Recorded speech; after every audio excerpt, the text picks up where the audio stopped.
गुरुपद रज मृदु मंजुल अंजन नयन मियद्विग दोष विभंजन ते करि विमल विवेक विलोचन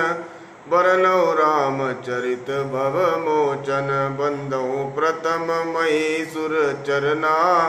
मोह जनित संशय सब हरना सुजन समाज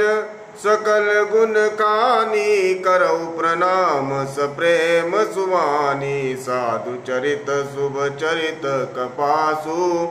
निरस बिसद गुणमय फल जासु जो सही दुख पर छिद्र दुरावा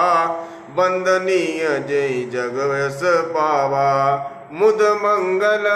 मैं संत समाजू जो जग जंगम तीरथ राजू राम भक्ति जा सुर सरिधारा सरसई ब्रह्म विचार प्रचारा विधि निषेध मैं कलिमल हरनी कर्म कथा रविनंदनी बरनी हरिहर कथा विराजति बेनी तुनत सकल मुद मंगल देनी बटु विश्वास अचल निज धर्मा तीरथ राज समाज सुकर्मा सबई सुलभ सब दिन सब देशा सेवत सादर समन कलेसा